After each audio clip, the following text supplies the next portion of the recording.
Hey y'all, Scott here, and congratulations on finally not getting that job I just applied to because I'm really gonna get it this time. I put any and all contact information on my resume, including when and where I'm available on PictoChat. That'll set me apart. The Nintendo DS is God's favorite little portable. There is no conceivable way that a product that initially looked like this did this. But Nintendo did the unthinkable and sold over 150 million of these things, and after closer examination, it's incredibly apparent why. The game library is seemingly endless. It initiated tons of concepts that are still being used to this day, and it got all of our uncles to actually play video games. Now, I personally played this guy a ton. The Nintendo DS line of consoles got me through so many car trips as a kid. I would always keep my eyes on the screens the entire time during them, and because of that, only recently I learned that toll booths exist. The DS was announced in late 2003 as simply a new system to be released in 2004, with Nintendo also stating they were planning to focus on developing games that anybody could get behind. A few months later, in early 2004, the codenamed Nintendo DS was unveiled alongside the fact that the system would feature 2 whole screens. Nintendo used a soccer game as an example for dual screen gaming in their press release, describing how one screen could show the main gameplay while the other could display a specific player's tackle or goal. You ever just play a soccer game and you're like, there's just not enough screens? The idea behind 2 screens was a bit odd at first. Nintendo definitely needed to prove their worth, and keep in mind at this point, all we knew about the Nintendo DS was that it had 2 screens. Everything else lodged in the system would officially be revealed later at E3 2004. Yeah, the Nintendo DS wasn't a looker during its prototype phase, but at least Nintendo made up for it by showing off a Metroid Prime game running on the system. Yes, Nintendo's premier 3D first-person shooter was playable on a handheld. That was insane! Not only that, but they also showed off a demo of Super Mario 64 running on the device. This much cockiness can't be healthy. A touchscreen, microphone, Game Boy Advance support, wireless multiplayer, a terrifying design, the whole suite of DS features were unveiled at this point. Metroid Prime Hunters, Super Mario 64 x 4, WarioWare, and the PictoChat application were all playable at the show, alongside playable tech demos that would later become games like Yoshi Touch Go and the 3DS launch title Steel Diver. Plus, Nintendo showed off videos of upcoming games like Mario Kart DS, Animal Crossing DS, New Super Mario Bros., and Nintendogs. Nintendo later confirmed that Nintendo DS would be the final name for the product, alongside showing off the finalized design. Go back. And the handheld would officially launch on November 21st, 2004 here in North America for $149.99. Now, I don't know about anybody else, but at the height of the DS dynasty, I barely saw the original model out in the wild. It was a rarity. You'd see everybody else playing their DS Lites and DSi's, and then there was that one kid that nobody trusted. Any version of the DS prior to 2006 looked pretty horrendous, to put it lightly. This looks like something you put in a holster. It always looked more like equipment than a sleek video game system. The bottom half has some meat on its bones, and all the curves, ridges, and indents add up to a video game system with a question mark at the end. At least it's comfortable enough to play, all the buttons feel perfectly fine, and it conveniently uses the GBASP charging cable. However, things really start picking up when you actually turn the system on. Touch the touchscreen to continue. Holy shit, this is the future! 2008, here we come! Dual screens weren't necessarily the talk of the town when it came to the DS. Most of it came from the touchscreen. Remember, this was 2004. Touchscreens were seldom used, and when they were, it was almost always stuff like PDAs. And these definitely won't play pack-picks, so that's a point for the DS right there. However, the DS was definitely all about video games, even if the user interface tries to scream, I can be a PDA too! A calendar and a clock, that's all you really need. An instant messaging application? Well, don't mind if I do! PictoChat is much more than just the best stage in Super Smash Bros. Brawl, and it wasn't just an application.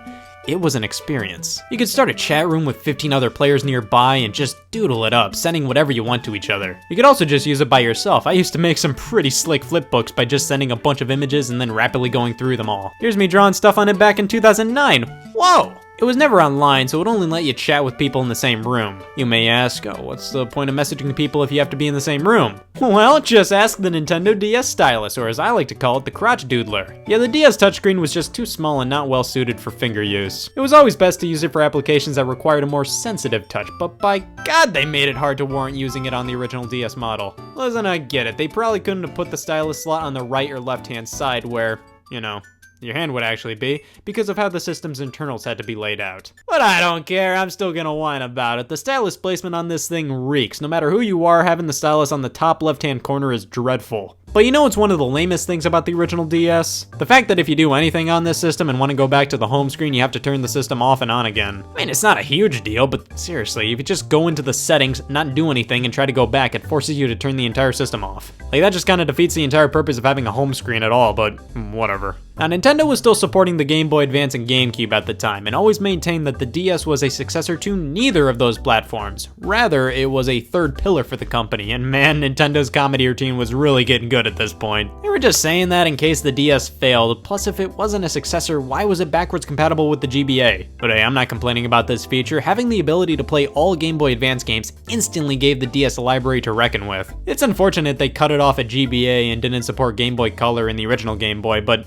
I'll take it. At the time of the DS's release, Sony was preparing the launch of their first true handheld console, the PlayStation Portable, and almost everybody plopped their bets on Sony winning the war. Nintendo never really had a huge threat in terms of handheld competition up until this point. I think Sega probably got the closest with the Game Gear, and I will debate anybody who considers that thing handheld or competition. Sony was the clear leader of the video game market at the time, and the mere idea of them breaking into handhelds made many go, yeah, the one that plays Daxter is gonna win. The PSP was sleeker and way more powerful, so Nintendo had to do something to prove to everybody that the DS could handle more demanding games. So what did they do at launch? They bundled in a demo of Metroid Prime Hunters and crammed Super Mario 64 into a fucking cheese-it of a game card. The launch titles of the DS were pretty weak in my opinion. Really, the only major highlight was Super Mario 64 DS. Listen, the entire concept of playing Super Mario 64 on the go was mind-blowing at the time. To have a game like Super Mario 64 on the go may not seem like a big deal now, but back then, it was amazing. It truly made the DS feel like a home console you could take on the road. The game looked really good for the system, and some may say it looked even better than the original. That's debatable, like it looks better in the sense that the character models are all updated, but everything's much more pixelated overall. However, I think it still looks quite good for the platform and is just a solid remake all around.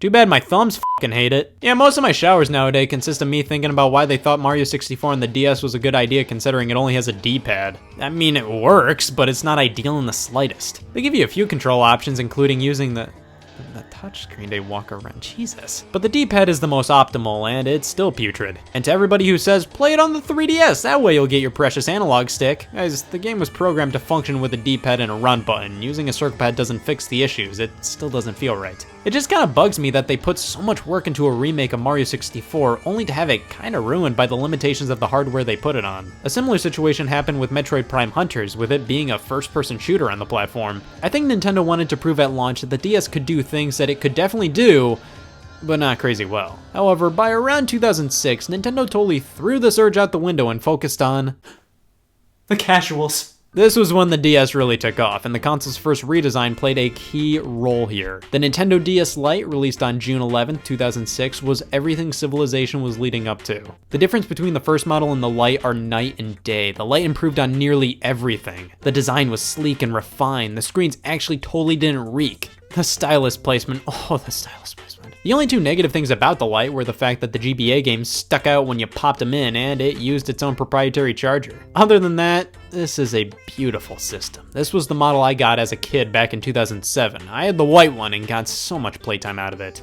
But fuck this system, because 2 years later, another redesign came out, the Nintendo DSi, released on November 1st, 2008 in Japan, with a North American release happening on April 5th, 2009. In short, the DSi was an improved DS with 2 cameras, but who cares because they got rid of the GBA slot. This was a big deal to a lot of people, and I gotta be honest, it was a pretty solid blow to me. But 2009 Scott still traded his trusty DS Lite in for a black DSi. In my opinion, it was still a worthwhile upgrade simply due to the fact that it added so much functionality to the system. Cameras were the big selling point, but to me, it was cool simply because it almost felt like a Wii in your pocket. The overall presentation just felt so similar to the Wii, with the way the various apps and games were laid out, the music playing on the home screen. The DSi even had an online shop similar to the Wii, which sold DSiWare games. While the DSi shop was recently closed, all the games minus 10 select ones can be purchased on the 3DSi shop, so it doesn't look like some apocalypse or anything is gonna happen. DSiWare always left me feeling a bit empty though. Much like WiiWare, a ton of garbage was thrown onto the service. Sure, some stellar titles were on there, Shantae Risky's Revenge, Cave Story, Dark Void Zero, but there sure was a ton of trash. Nintendo charged like $2 each for calculator and clock apps, like,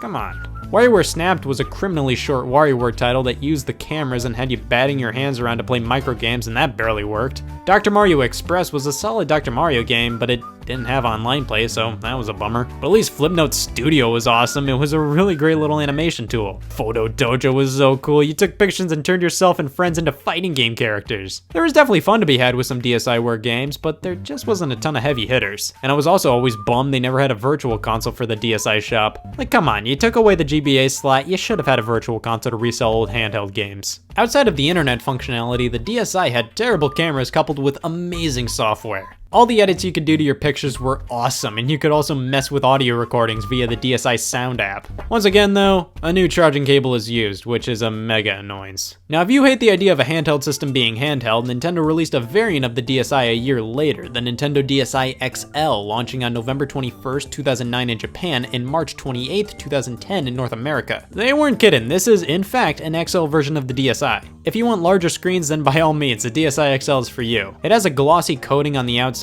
and came with a fountain pen. Other than that, it's literally just a bigger DSi. The XL systems were marketed towards the more hardcore players with the Nintendo 3DS line, but the DSi XL? Just take a look at the colors we got, burgundy and bronze. These things flooded retirement homes. And those are all the DS models out there, and in terms of which systems hold up best today, I'd say anything from the DS Lite onwards. However, I think all the variations have great feeling controls. The DS Lite has a bit of a softer, squishier D-pad, and while that sounds bad, it actually feels really nice. The DSi is much clickier if you're into that sort of thing. You can play DS games on the 3DS, but if you want an original DS model, I'd say go with the Lite. The DSi's exclusive features aren't too awful compelling nowadays, and the lack of GBA compatibility makes the DS Lite far more useful. Plus, almost all of the DSi features live on with the 3DS. The cameras, sound app, DSiWare games, it's all there, so the DSi itself isn't too awful necessary to own these days. But now, we've got to talk about the games, and man, no matter how you slice it, the DS had an insane library. I definitely say the third-party support was crazy impressive, maybe even better than Nintendo's.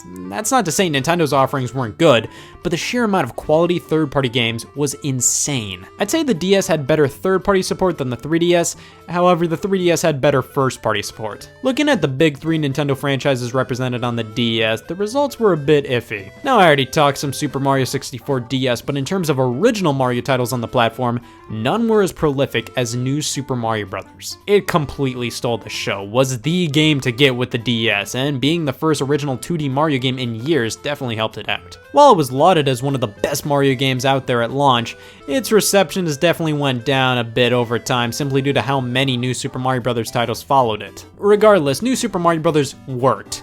So Zelda kinda tried a similar tactic, taking 3D models and putting them in an old school format. The Legend of Zelda, Phantom Hourglass, and Spirit Tracks are top-down Zelda games with the same aesthetic as the Wind Waker. It looks fine from the top-down view, but when the camera comes up close to the characters, oh god. These Zelda titles definitely have unique controls. You're required to use the touchscreen and drag your stylus wherever you want Link to go. I don't know, it just doesn't feel as good as button controls to me. It doesn't feel like you are Link, it feels like you're leading Link. That's not to say they're bad, I'm just not a huge fan of controlling Link here. Everything else works pretty well. Metroid Prime Hunters had you move with the D-pad and aim with the touchscreen. Similar to Mario 64 DS's control scheme, it worked, it just wasn't ideal. It was a B-tier Metroid Prime game, but it was still impressive for the system and even included online multiplayer with voice chat. But if you love everything about Metroid Prime except for the gameplay, might I recommend Metroid Prime Pinball? It's better than you think. However, the games that really made the DS explode in popularity were definitely the Touch Generations titles. Games made for those people who don't know where the L button is. Big Brain Academy, Flash Focus, Crosswords DS, Personal Trainer Cooking, but the big one was definitely Brain Age. Flip the DS on its side and hold it like a book to get told off by Dr. Kawashima. Listen man, the only reason why my Brain Age blows is because this game hates how I write fives. Speaking of games that anybody could play, I played a lot of Professor Layton and the Curious Village with my mom. This was such a well-made puzzle game with outstanding production values. On the topic of puzzle games, the DS nailed them. This was like the perfect platform for the genre. Meteos is probably the main puzzle game the DS can call its own. It was designed by Masahiro Sakurai, and I'll eventually learn how to play it, but now's not the time because Picross 3D is on the system. You have standard Picross DS and then Picross 3D, which is really its own thing. Like, they didn't even have to name it after Picross because it's so unique, even though it's still totally Picross. The Mario vs. Donkey Kong series made its way to the DS, starting with March of the Minis, and does anybody else totally confuse all the subtitles for these games? This was a cute little game. My problem with it is that they just kept on making it over and over and over again. At least this one had cool CG cutscenes. Look at these, my jaw dropped when I saw my DS playing such clean looking videos. One thing this game and Metroid Prime Hunters designers did was show 2 videos on the separate screens, both of the same scene, but from different angles. This wasn't the craziest best use of resources, but it's an interesting use of dual screens that you really wouldn't find anywhere else. Tetris DS is one of the best versions of Tetris out there. Being developed by Nintendo allowed it to have this amazing presentation, featuring all kinds of old school NES sprites. It's fantastic. And if we're talking retro style games, man, the DS was killer. I think the cream of the crop has to be Retro Game Challenge, a loving homage to gaming in the 80s. But there were also a handful of legitimate compilations, like the Sonic Classic Collection, some Atari ones, Namco Museum. In terms of throwbacks, Contra 4, man, a great return for the series. Space Invaders Extreme was really cool. Grand Theft Auto Chinatown Wars. Now that's a game that screams, don't put me on DS. But it was still an awesome throwback to the first few top-down Grand Theft Autos, but in the style of entries like Grand Theft Auto 4. It's one of the few M-rated games on the platform. There really aren't too many out there, but Chinatown Wars is definitely the most iconic. Oh, rhythm games! Just Rhythm Heaven and Elite Beat Agents alone make the DS the perfect rhythm game machine. And we can't forget the Guitar Hero games on the system. They only worked with the DS and DS Lite due to the guitar grip accessory requiring the GBA slot, but man, this was such a creative way to get Guitar Hero on the platform. RPGs just wouldn't stop on here. Of course,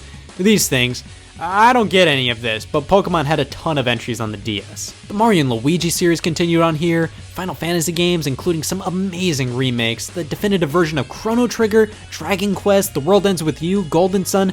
I may not be an RPG guy, but I know they were fantastic on the platform. Mario Kart DS was huge! I personally never owned it when it was big, but DS brought so much to the franchise. 16 new tracks and the introduction of 16 retro tracks remastered. Online play, mission mode, it's so good. Weirdly enough, if you weren't into Mario Kart, Nintendo also published a remake of Diddy Kong Racing. Yeah, never expected that to come out. Animal Crossing Wild World also brought online play to its franchise for the first time, which became one of the key components of the series. Star Fox Command is better than Star Fox Zero, I'll at least say that. And Chibi Robo actually had games on here. Platformers are my bread and butter though. Kirby was heavily represented on the DS, the most unique game definitely being Canvas Curse. Look at this, you're drawing lines and guiding Kirby around, that's fun! The legendary Starfy was a worthy alternative to Kirby, while if you wanted something a bit more fast-paced, the Sonic Rush series was definitely your go-to. Mario spin-offs were plentiful and included a sequel to Yoshi's Island, this game reeks! And Super Princess Peach second verse, same as the first. Plus, nothing says I hate sex more than Wario Master of Disguise. At least there was actual Castlevania titles on the platform, can't say that nowadays. Scribblenauts was a huge deal when it came out. Being able to write anything and it spawning in the game was just such a cool idea.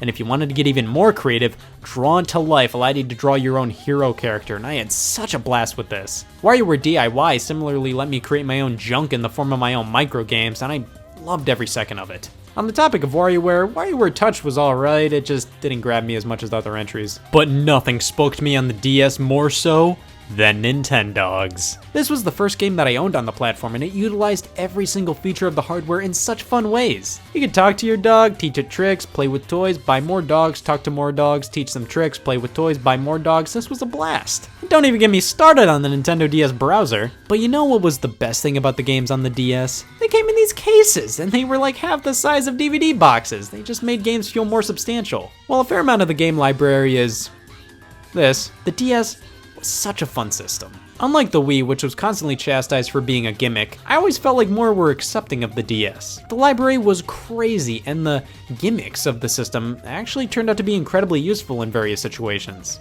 It was hard to try to remember all the great games on the DS. That's how many there were. I'm sure I still missed plenty.